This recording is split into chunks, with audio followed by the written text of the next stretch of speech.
I have a radical idea. We'll cross the streams. Excuse me, crossing the streams. Yeah, Cross the streams. There's definitely a very slim chance we'll survive. Cross the streams. Cross the streams. Cross the streams. crossing the streams. Cross the streams. Welcome to Crossing the Streams, the show where we will hold on to that intro until Todd comes up with a better musical edit for it. I'll figure something. I'll do it this weekend. I gotta sit down with it and have some time. And that's like that's my placeholder right now. But we're the show. It's like the Todd and Joe morning show, except we're talking more entertainment stuff. And with our thirdsome Drew, our tiresome trio guy that 4 months now we claim is coming back. We are sad to announce that he is again not back this week. Damn him being a responsible parent. Shit. So the live version of this has the same name as I forgot to update the name. Yikes. I can edit it. For shame. Yeah, I can edit it. Not really. Are you shaming me? I did. So we got a lot of... I'm just going to share the link quick, and then we got a lot of shit we got to talk about today. I got a lot of news. We have some sad things to talk about. We have something that was called a conspiracy theory for a very, very long time may have been on its way to be proven to not be so much of a conspiracy theory. Wouldn't you say so? I really want to talk about that. The other thing, not that I don't want to talk about it, but I did watch much of the dude's work, so I feel bad, but I was never like emotionally attached to any of his work of anything. So it's hard. Like I don't. Besides Dawson's Creek, I don't know what else he did. So I actually he played quite a role. I have kind of a highlight reel done up for him. Okay, let's start with that. So we're gonna do a little highlight reel for belongs to a man who somehow became the emotional spokesman for an entire generation, whether they asked him to or not. Actor, meme legend, professional feeler of feelings. This is James Van Der Beek. Born March 8th, 1977, in Connecticut, young James didn't wander into acting. He marched into it with theater kid confidence and the kind of delivery that said, yes, this monologue matters, and you're going to feel it. And with the intensity of a philosopher twice his age. And I just think we should talk about our feelings. And he did. After early stage work on small screen appearances, everything changed in 1998 when he landed the role of Dawson Leary on Dawson's Creek. Suddenly, America's watching a teenager deliver heartfelt speeches with the intensity of a philosopher twice his age. I just think we should talk about our feelings. That's how that was supposed to go. So did you own the Creek? I legitimately know like nothing about the show. Like I'm not even being like funny or facetious. Like all I know is like he was in it, and it was like a show that I would honestly probably just never watch. Just didn't interest me. So was it his Creek? No. So this is kind of what happened. It's like it's a typical teen drama. He lived on a creek. Oh, okay. That's all it was. He had a creek in his backyard. So he's just claiming bodies of water for himself, the pretentious asshole. No, I'm just kidding. But like, I wasn't really Dawson's guy because it kind of fell in that weird time. I watched 90210 when I was young, and when we moved back to the States, Dawson's Creek was coming on, but this was like the same time as Buffy. Actually, it was on the same network as Buffy. And Buffy was I'm not going to watch Dawson's Creek. It was actually the WB, and then it was UPN, and then it was the CW. Yeah. Wow. Well, I'm going to go retire now because I fucking just aged 30 years. See you guys later. Well, and talk they did. For 6 seasons, Dawson's Creek helped define the late 90s teen drama. James became a pop culture fixture, the face of earnest emotion and unforgettable reaction shots that would live forever in internet history. Then came what I really loved him was Varsity Blues. Yeah, okay. Yep. As quarterback, John Moxon, who I don't even know what his real fucking name is, but John Moxley, Dean Ambrose, that's who he named himself after. Did you know that? I did not know that. John Moxley is named after John Moxon from Varsity Blues. And he traded introspection for rebellion and delivered one of the most quoted sports movie moments of its era. It proved he wasn't just a teen dream lead. He was versatile, he was charismatic, and he was ready to surprise audiences. But what truly set James apart was his self-awareness. Rather than running from his iconic past, he embraced it. Projects like Don't Trust the Bitch in Apartment 23 showcased a hilarious, exaggerated version of himself, revealing sharp comedic timing and the rare ability to laugh at his own legend. He, in the last season of One Tree Hill, which I've watched, at the last half of the season, of the final season, he plays a very it's like a film producer, but just a sleazy guy. And then Jay and Silent Bob Strike Back and Jay and Silent Bob Reboot, he cameos in both of those with Jason Biggs because he was hysterical. And he kind of became like how Timberlake is.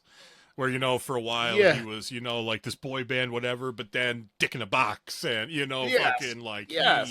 embraced the funniness of different things. So, yeah. No, I get you.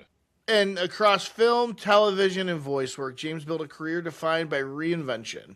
He moved comfortably between sincerity and satire, always grounded by a performer's instinct to connect. Fans didn't just grow up watching him, they grew with him. Behind the humor in the iconic roles was a man living a deeply human story. In late 2024, James publicly shared that he was battling colorectal cancer. True to form, he approached the fight with honesty, openness, and courage, speaking about fear, gratitude, and the importance of family. He didn't hide from the moment. He used his voice to encourage others, reminding people that vulnerability can be a form of strength and that life's meaning often reveals itself in its hardest chapters. For more than a year, he faced treatment with resilience and grace, supported by his loved ones and fans who rallied behind him. Even in uncertainty, his focus remained on what mattered most: connection, love, and leaving a positive mark. And today, on February 11th, 2026, James Van Der Beek passed away peacefully, surrounded by family. He left behind more than memorable characters and famous lines. He left a legacy of authenticity, humor, and heart. From teen drama icon to cult comedy favorite, to a man who met life's greatest challenges with dignity, James Van Der Beek's journey reminds us what meaningful career is measured, not just in roles played, but in the humanity shared along the way. So to James Van Der Beek, actor, reinventor, fighter, husband, father, a performer who made us laugh, feel, and reflect, and whose story continues to resonate long after the final scene is taken. Rest in peace, buddy. And see, I'm stoned. So no matter how say this, it's going to sound weird, and I don't mean it to sound weird. I actually mean it with a lot of,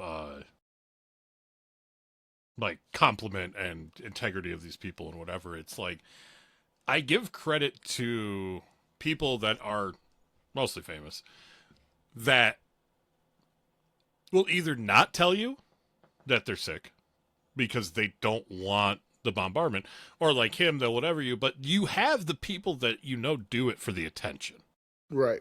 And, when people like him, Catherine O'Hara, they just kind of go and you're like, oh man, I didn't even know they were sick, or I didn't even know this was going on. To me, that's right. The integrity of that to me, I'm going to keep this to myself and my family. Because, but a lot of famous people are like, I got this, and look at me, and ooh, and here, have a benefit. And it's there are other people that are I'll share it with you, Didn't mean to do that. What a jerk. I was setting it up. My bad. Hang on. So you can't. That's what I found out the hard way. You gotta, like, click preview and then click live, and it should, like, go back again. There you go. Sorry, buddy. I didn't mean to do that. But it's the people that, like, I don't want to say keep it behind closed doors, but, you know, it technically isn't anybody else's business. No, it's not. And, like, Chadwick Boseman, like... when Chadwick Boseman passed away, nobody knew he was sick. There's a lot of people, you know, until well after the fact, I had no idea that filming Street Fighter that Raul Julia was pretty much dying. Right, like he had like end stage lung cancer. Nobody knew till he passed away. Yeah. And like I really do commend him for speaking out publicly about it, being honest out there and using that platform to talk about it, because it sucks. All cancer sucks in general. Cancer is an awful thing. And especially somebody from Hollywood who, for all accounts, was a straight up dude. Like, he wasn't a scumbag. He wasn't No, he wasn't a piece of shit. And that's the thing too, is it's always the people you never hear about that are always the ones that are forgotten. Because they are the ones that don't, you know, they do their job, they go home, or they're retired. You know what, I did it for whatever long, and I'm going to go live my life now, you know. What's his face? Bruce Willis? Right? Yeah. Isn't he have, like, dementia or something now? Like, pretty bad, he's got some kind of form of Alzheimer's. He's, like, mentally, from all intents and purposes, he's not there. Yeah. Like, from what I understand. But they're not... You know, it's one of those, like, hey, people know and we'll give you an update, but it's not like a constant, you know, and it's not like, you know, but somebody like him, you know, like people, I feel like, because you're not constantly hearing, they're gonna forget about him until, you know, the inevitable time comes, and then they're like, oh my God, you know, It's like, because it's not in your face constantly, you know, which shows that they have a whatever about them. They're not that arrogant, egotistical, look at me, I'm in Hollywood, you know, kind of fucking person. They are, you know, I have always said that famous people, whether what famousness they are just people with really cool jobs. Yeah.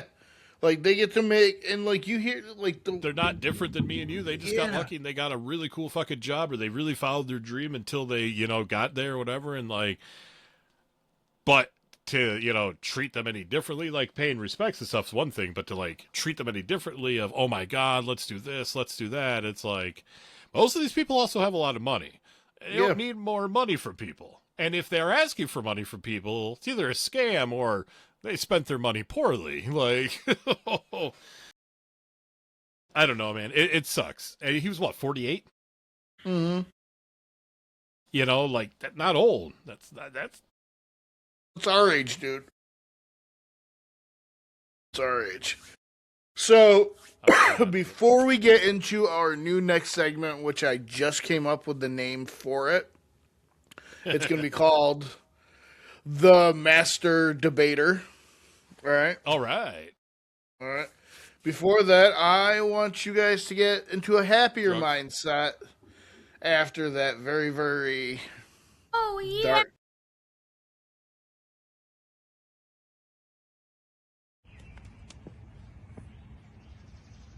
Dead, man.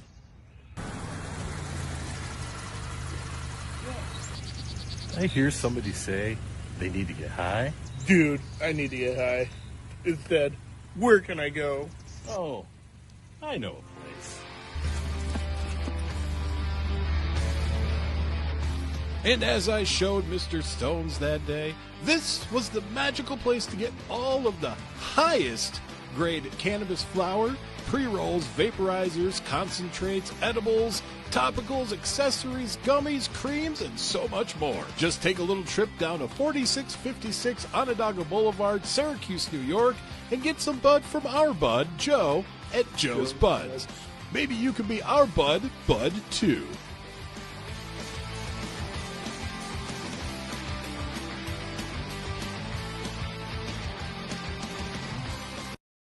And Now, Joe's a before we pilot start- now? Joe's a pilot now. Yeah, Joe can dude. fly planes now. Come see us. Now you get here quicker. Dude, like, you got We'll no meet you in excuse. Syracuse. Like, bro. Like, what the fuck? What doesn't this man do? I gotta fly to Syracuse to go to my business now and see how the weed industry is in New York. Yeah. No, that's You know- awesome. When you said something in the chat, I hadn't seen it on Facebook yet. So when you're like, "Oh, new way to get high," and I'm like, "Oh no, is he smoking crack?" Like, and then like Joe's crack house. crack house right behind the whorehouse. Like, Located went in on the a- dumpster by Joe's Buds.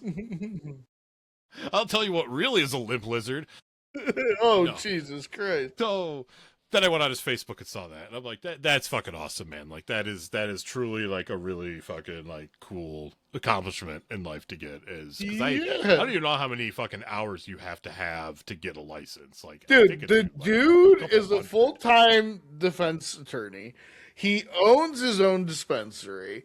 Yep. And a father of Yeah, like, like what, kids. 12? He's Yeah, got like like 12 80. kids now? Yeah, You got something like 37 children, Joe? Something around those. Yeah. So he must have a great relationship with his wife. Now, and he's flying planes. Like, fuck What you. can't this man do? Like, come on, man. Now we need to just open a location in Utica, and then part Yeah, of it will be the Joe Bud studio that we do just all our podcasts out of, and we will Yes. sample stuff live. But then we'll on also YouTube. work there, like Yeah, at the dispensary. So Yeah. then, like, I'll we be a greeter. don't have to- yeah, I will I'll show fucking- you all how to get high. Oh, But the other, hold on, because this kind of correlates to somebody else oh, and Joe's Buds. oh, You know. Give it to me. Garrett. Yeah. Remember our conversation the other day? I don't know if that's supposed to be. Public knowledge. Yeah. Oh, So before we get approval, I would get approval. I just don't want. You get what I'm saying? I hear you barking, big dog. Okay, good. Woof woof. So here is our first segment of Master Debater. I watched a video yesterday, Okay. and earlier today I was talking to my buddy Jordan, and I was telling him about this video, and it kind of sparked a discussion between me and him. And so it's not so much a debate, it's a discussion. But I like the name Master Debater. I think Yes. that's great. So the video was, they were talking about video games and our generation versus today's generation. And we were wired different by our video games. Our video games, you had 3 lives. Really didn't have save points. You had to like solve puzzles. There was no tips. There was no tricks. You like had everybody in that same room with you, and like you worked as like a collective to fall, like doing like the Zelda, like GoldenEye, like even first person shooters like that. And with the video games nowadays, these kids, it's a different.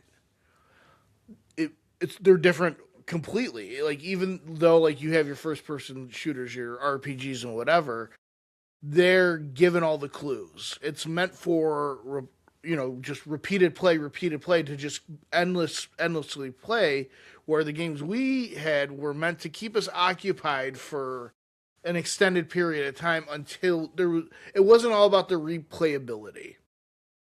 And it was talking about how like we're wired different. Like you see these emotional breakdowns with these younger kids and everything, because even when we were being entertained, we were putting ourselves through torture by like failure and failure and failure. Like how many times did you fail like a Mario level and then over and over? And then you'd have to go all the fucking way back to the beginning.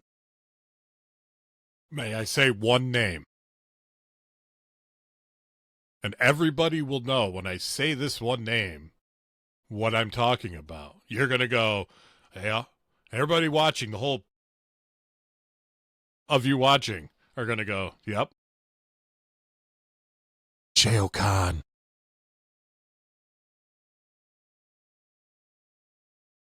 Dude, like You were, yeah. And do you remember like Any game I ever played, minus Battletoads, fucking- dude? I could never beat Battletoads. the other ones. And of course, now if you want to go old school, I'll kick you in the old school. I had to endure E.T. I had an Atari before Nintendo. I played Ghostbusters Atari. game on there was great. There was an Atari game made by the band Journey. Yeah, I did know that. But now, I'm pulling a crossing the stream. You brought up Ghostbuster. I have Ghostbuster news. I have Ghostbusters news. Are you ready for it? Duh. Ghostbusters animated movie reportedly taps Dollface writer Sam Jarvis to pen script. Netflix and Sony's Ghostbusters animated movie appears to be moving forward as Dollface writer Sam Jarvis has been hired to write the script, marking the first major update on the long gestating project. We've known for a while that Netflix and Sony are attempting to expand on the Ghostbusters franchise, just not with an animated series, but an animated movie as well. Fortunately, details surrounding both projects have been non-existent, but this week a new report surfaced that gives the movie new signs of life. I hope whatever this movie ends up being, I hope it's kind of like how they did X-Men 97. I know you, did you watch any of the, I know you didn't watch X-Men cartoons. So if you get bored later, just look up like the comparisons in art, and it's the old art, but it's updated enough where it doesn't look old. If you get what I'm It's the saying. old art, but cleaned up. Yes, and if they do that with this, I'm on board all fucking If they day do like long. Ghostbusters 87, but clean it up, eliminate the animation issues from the late 80s, which was more, I feel, prominent in Ninja Turtles than Ghostbusters, but regardless. I know you. Oh, go ahead. I could cross the stream again. But yeah, it would be cool if it was like cartoon. Mhm. That's where like animated makes me go like, what kind of animation is it going to be? Is it going to be like, to me, there's some stupid styles of animation that I just can't get behind. It's why I can't play like Borderlands. I just don't like that style of animation. Yeah. For a game. Not taking anything away from the game, just not my gig when it comes to graphics and shit. But it's also more of like when it comes to something like that, and I think of animated, I immediately go to original fucking Ghostbusters. Cartoon, real Ghostbusters. For at the time, it was Yeah. even at the time it was better than Ninja Turtles in my opinion. Like, Yes. Oh yeah, the way it was done, half the time you couldn't tell what turtle was what turtle, like. But that's the thing, Ninja Turtles has done numerous styles of animation as they've done numerous series. None. Shit. Where'd that go? That's not good. I actually think the 2003 one is the perfect one. I'll always love the original only for the nostalgia course. fact. Of Watching course. it now, it was like, hey, that's definitely Raphael, but why does he have a purple bandana? Or, Right. hey, Dude, that's at Leonardo's times it's voice. hard to watch the original Ninja Turtle. Yes, you're not wrong. Like, yes. But just the knowledge that Uncle Phil is Shredder just makes me go back for more every time. But, Right. yeah, so there's never been any other animated Ghostbusters. Like, Extreme Ghostbusters was, like, a little different, but not very different because it was around the same time. Did you watch So Extreme Ghostbusters? I didn't. I tried a few times, and I just So couldn't get into it. I watched a little bit of it, and then really weird. But the night I found out my father passed away, I saw it was on Hulu, and I watched the 2-part episode where the original Ghostbusters come back and help them. Back in the Saddle, I believe it's called. Don't ask me why I remember that. But, yeah. So, like, I fucked around with it. But speaking of the Ninja Turtles, do you remember... when was it? Oh yeah, right. So Ninja Turtles came out with Mutant Mayhem in 2023. Yes. And after that, they announced that they were going to do a Last Ronin live action movie. And have you read Last Ronin? It's very, very good. And the movie is supposed to be an R-rated adaptation of the popular graphic novel. The movie Nobody director Isla Nasholer had been talks to direct. We recently learned that the new regime wasn't keen on having the first non-animated movie in 10 years to be a bloody, adult-skewing story. One insider says the studio wants to leave the door open to possibly revisit this down the road. Now, in this world, it's set in a future New York City ruled over by Shredder's grandson, Oroko Hiroto. Splinter and Casey Jones are dead. All the Ninja Turtles but one of them are dead. And this one turtle is now a hardened warrior. And he ends up teaming with an older April O'Neil and her daughter, Casey Marie Jones, to liberate the city. That's the basis of the whole Last Ronin. And it was revealed today.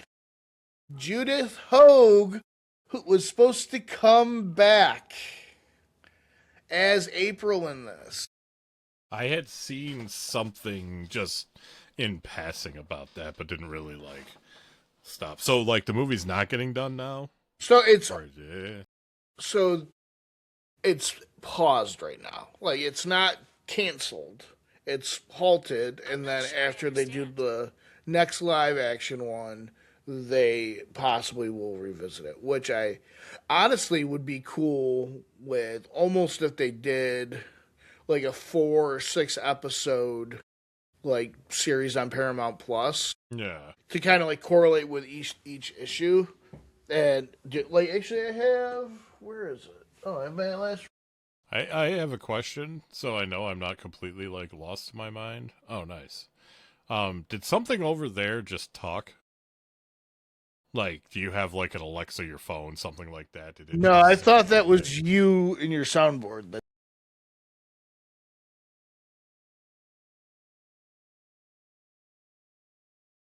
No. I thought that was where are we right now? 27:59. So about 27:30. Yeah. Yeah, I thought it was your phone, because I know you have Apple. So I thought it was No, I thought that was you fucking around with the soundboard, fucking with me. No, nope. Because I heard it, but I couldn't tell what it said. It's go ahead. I don't even know. I had jotted down random shit. Now I'm just all fucking hell. Why do things happen like that? Do you want to hear the craziest, weirdest? I don't know if I'm excited or not, but I kind of am, I think. But I've learned today that they are doing a movie adaptation of Hungry Hungry Hippos. Is Cena in it? No. And it's going to be a horror movie. Fuck. I don't know if I could tell you what I know. I know something. Let me inquire if I could talk about it. All right, let me read a little bit. Maybe. So, Hungry, an unofficial take on Hasbro's classic tabletop game, is on the way, and Deadline has revealed a first look via promo still of a hippo attacking star Madison Davenport. The story focuses on a group of holiday makers who must fight for their lives against a rampaging hippo after becoming lost in the Louisiana swamps.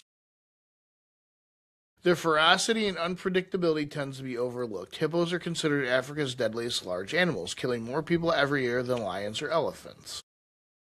Hungry also stars Joaquin de Almeida, Tracy Bonner, Jim Meskimen, Samantha Coughlin, Olivia Bernstone, Michael Cruel, and River Kodak. James Nunn writes and directs the movie, which is produced by Ben Jacques and executive produced by Signature Film CEO Mark Goldberg and head of production and development Sarah Gabriel. So they're doing a hungry. Here it is. I will share this.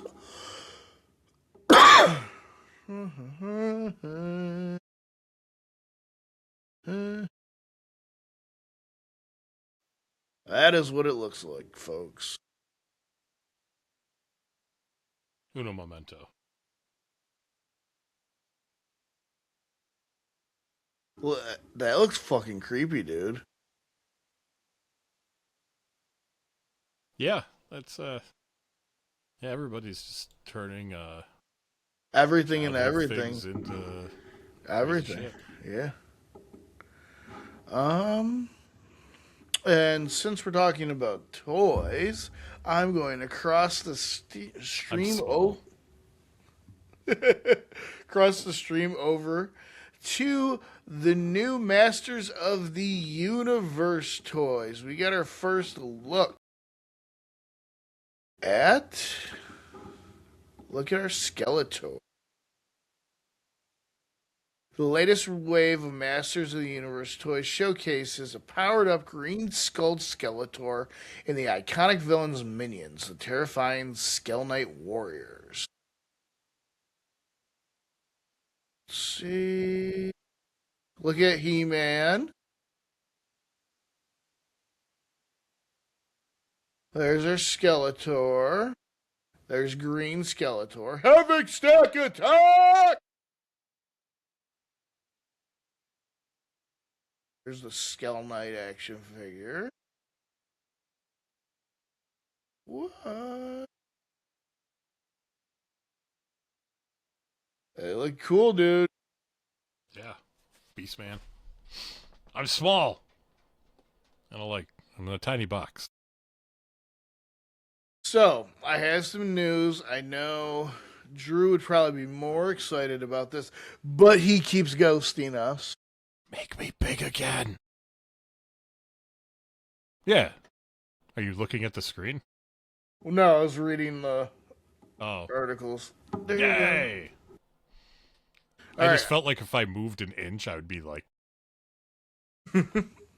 So, we still haven't gotten a trailer for Spider-Man Brand New Day.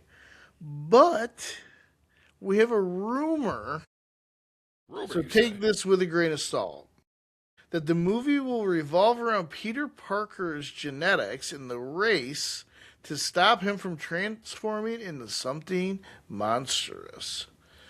So Sony Pictures still hasn't released Spider-Man Brand New Day trailer. At this rate, it's increasingly likely the studio is following the same blueprint as 2021 Spider-Man No Way Home, which got its first teaser 4 months before it came out in theaters. We've seen a leaked trailer out there, of course, and rumors about what to expect from Peter Parker's long-awaited MCU. So, I mean, I guess in the vein of Jeff Goldblum's The Fly, it's going to be Peter trying to mutate? I don't know. They're also saying this is going to be setting up the anti-mutant thing in the MCU because Jean Grey is being hunted because she's a mutant. It's like pre-X-Men and Xavier's school. Those are the big... Interesting. I'm downloading a picture I'm going to show you. Begrudgingly. Because that's what we do. First, I got to show you this picture. I know this is all over the place, but...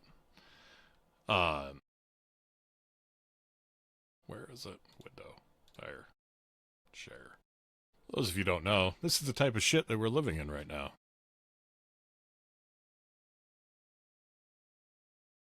Look at that. That was from our local meteorologist. Yeah, it's relentless. It's not as cold, but now it just won't stop snowing. It hasn't stopped snowing since... Oh, Jesus fucking Christ. I can't believe I'm going to show you this. I'll show you both of these. I'm so like... I have no idea what's going on right now. Dylan is sending me pictures. Are we allowed to show them? Yeah, it's nothing crazy. So those of you who don't know, Dylan is Todd's friend he grew up with, who has a little bit of his toe into the movie industry. That's true. He brought us last week's hit, Popeye, the Slayer Man. Slayer Man, that's what it was. Shot locally here in Oneonta. What was that, an hour away from us? Yeah, hour south, near Cooperstown. Yeah. So now that I have these downloaded, I'm guessing we're going to see some movie stuff? no, not at all.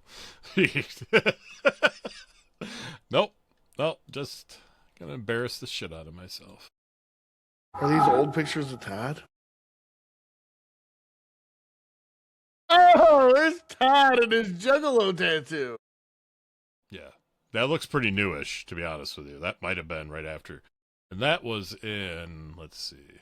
Dude, you're a baby. That was April 1st, 2008. So 18 years ago. you got your Juggalo tattoo 18 years ago? For sure. Who did it? Fuck, I can't remember the name of the place. It was in, like, Frankfurt. Dungeons? Something like that? All right, what's next? What's the second one? The second one, yeah, it's just those two. I can't remember what year this was from. Well, after 2001. Hold on. You have a little goatee. Yeah, that was like shaved. I don't know. Oh yeah. I was like, what am I doing? What the fuck? Why won't it let me? There we go. There we go.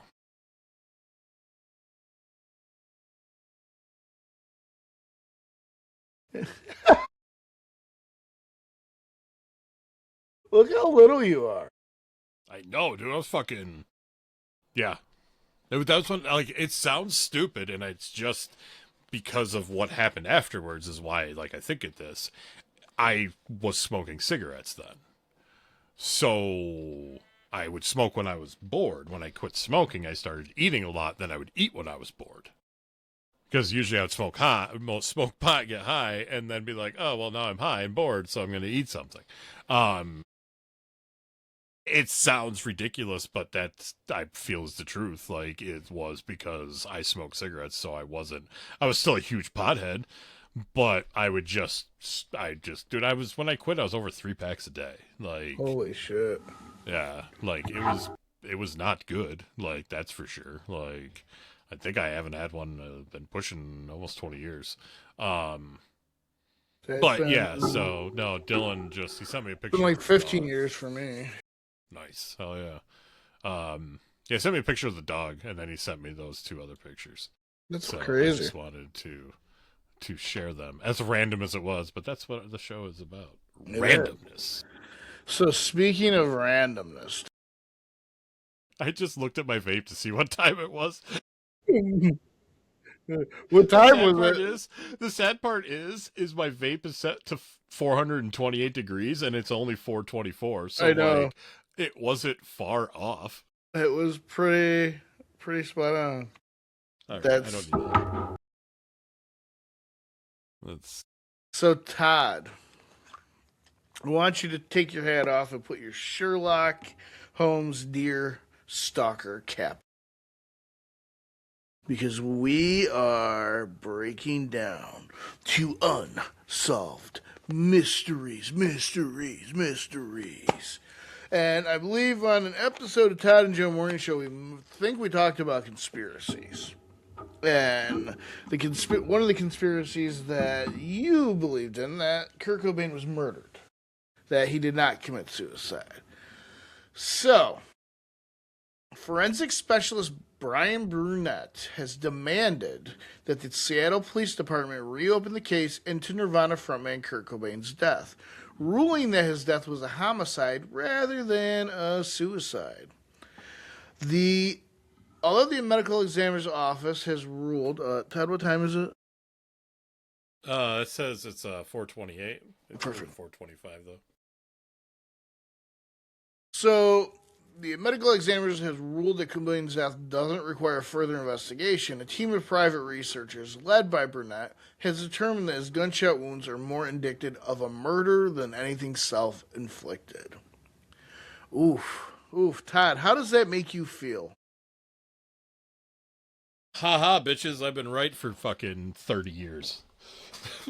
So, honestly, you're fucking 1 year shy, 29 years almost. Kurt Cobain died on April 5th, 1997.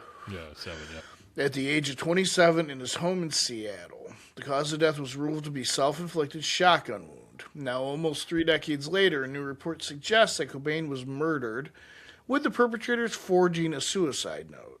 Isn't that something that you said, Todd? So, the suicide note... No, Cobain died April 5th, 1994. I knew that didn't seem right. I was like, Bradley Nowell from Sublime died in 96, and I know You're Cobain right. died before Yeah, him. you're right. But he was dead, and then was dead for many days before they found him. So, I have, back in the day, Nirvana was the big thing. So, like, I was obsessed with them. I loved them, blah, blah, blah. It intrigued me. Nirvana Unplugged is, like, one of my favorite albums ever. Their version of Man Who Sold the World.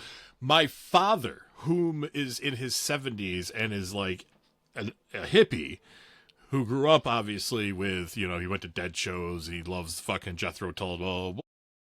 Literally said he likes Nirvana's version of Man Who Sold the World better than Bowie's version. Wow. And that man, not that he's like a music whatever, but he knows his music shit. He plays guitar, blah, blah, blah. So when he said that, I was like, holy shit. Like, that was like, but I did read Cobain's note. I had the Cobain poster on my wall as a kid. Like, the one of him as a kid. Like, the real famous, like... Yeah. Like, I had the one of him holding the fucking razor blade, like sitting on the floor in like that white room, yeah. with like Dave and Chris sitting around him. And then when I was tripping on mushrooms one night, it looked like he was trying to like hand it to me. It was bad. Regardless, I had the smiley face fucking thing. Yeah. Actually, I have that shirt in my closet right now. Yeah. Like, so that note was basically like, if you read the note without the last part, it's a retirement letter. mm-hmm. Like, that's what it is.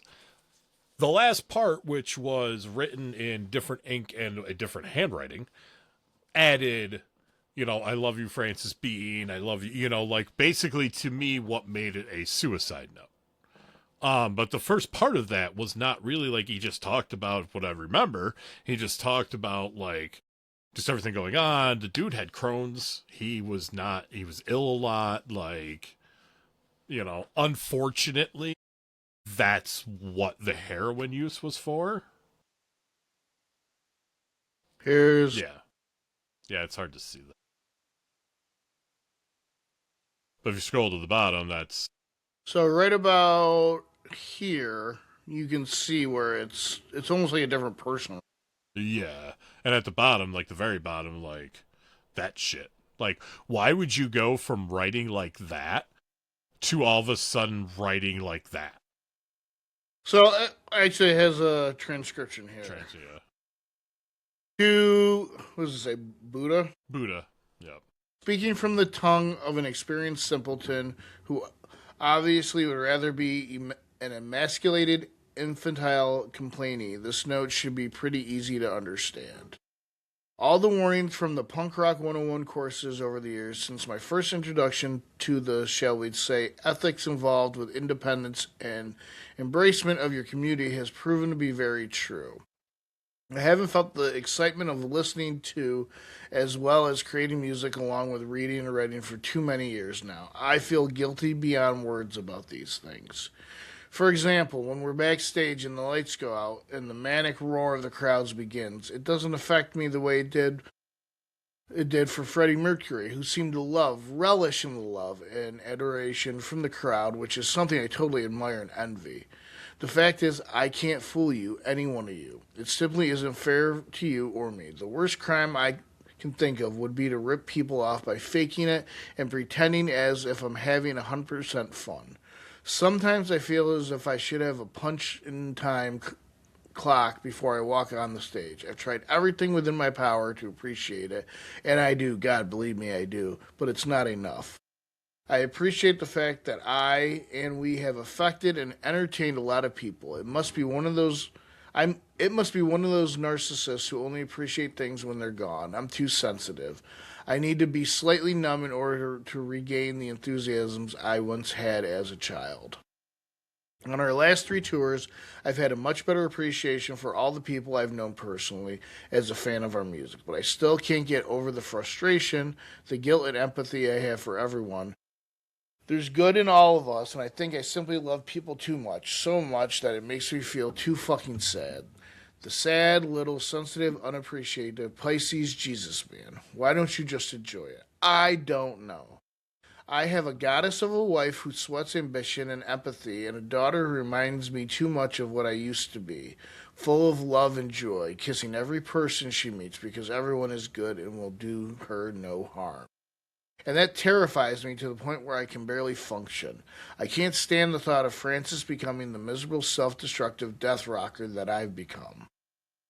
I have it good, very good, and I'm grateful, but since the age of 7, I've become hateful towards all humans in general, only because it seems so easy for people to get along that have empathy, only because I love and feel sorry for people too much, I guess. Thank you all from the pit of my burning, nauseous stomach for your letters and concern during the past years. I'm too much of an erratic, moody baby. I don't have the passion anymore, and so remember, it's better to burn out than to fade away. Peace, love, empathy, Kurt Cobain. And then Frances and Courtney, I'll be at your altar. Please keep going, Courtney, for Frances, for her life, which was so much happier without me. I love you. I love you. So tell me that without that literal before peace, love, and empathy, that's a retirement letter. I 100% agree with you.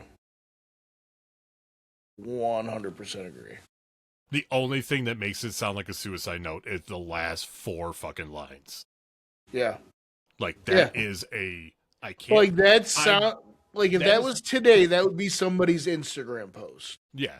Dude, that was the most humble rock star in the world saying, I don't want to fucking rob you of what you think it really is when it's really not that anymore.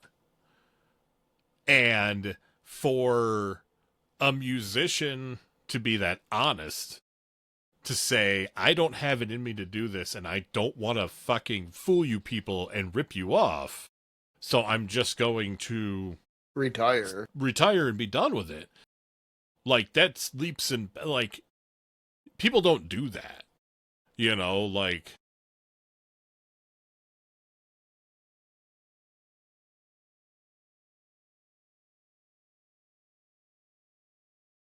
Researcher Michelle Wilkins. The neurosis of the brain and liver happen in an overdose. It doesn't happen in a shotgun death. Nat and Wilkins proposed that Cobain was drugged against his will, causing a death by heroin overdose. The killers then allegedly shot the rock star and made the scene look like a suicide. So that's I'm curious because So here's other information. Again, like, there are certain things in the world if I'm into it, and this is where I loved music back in the day compared to like the bullshit now, is nobody really talks about like real shit. Like, from like Rage Against the Machine, I learned a lot of crap about many different things because I heard it in their music and was like, I don't know what they're talking about. I want to look into it. The Zapatistas, like other shit like that. It's crazy. Nirvana, like I said, like Kurt was whatever. So like I did a lot of research on that whole situation. So other things that made no sense to me were the dude was dead for numerous days. I think he was like died on the 5th, but was found on like the 7th or some shit like something like that. The coroner then said 3 days after he's dead, too much heroin in his body for him to even have lifted a shotgun when he was alive. Hmm. Also, and this is the 90s, early 90s, so reoccurring payments, shit like that wasn't a thing. Right. His credit cards were used the day he was found dead. He'd already been dead for a few days. Jeez. So right there, this was even on, you know what? Let me see if I can find it. Let me see if I can find this. Because if I can, it's short. But when it happened, I was like, oh my God, that's really cool. And you said it earlier, and I was like, oh, I wonder if he knows.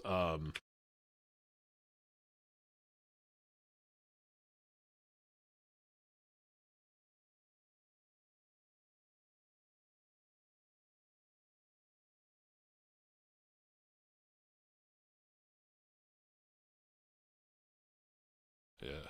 So back in, I understand, the day there was, well, we all remember Unsolved Mysteries. Yes. Did you ever see the episode about Kurt Cobain? No. There is one. And if I recall correctly, yep, it's at the end. Because that's my biggest question. What's the motive? To kill him?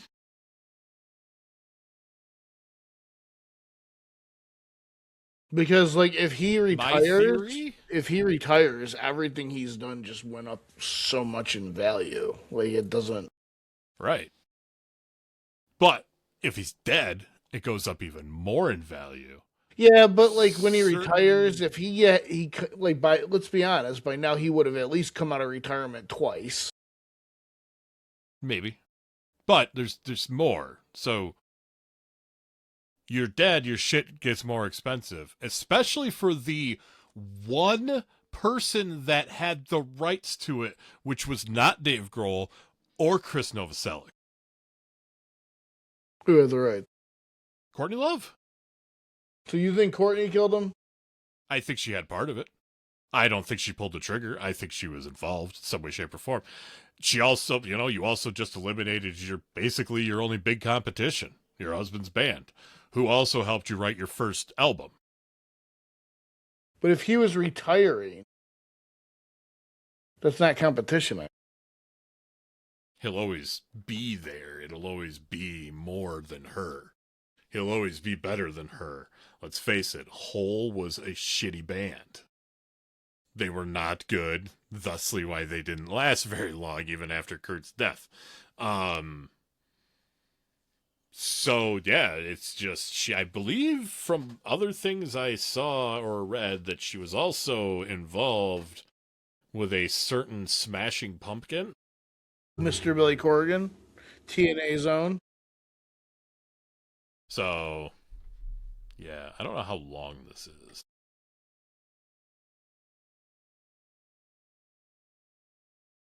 Well, Yeah. as we get more updates and hear more, we'll report it to whoever watches us out there.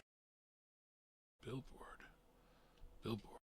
Got anything else, Todd, before we cut out? All right. Later, bitches. Peace, y'all.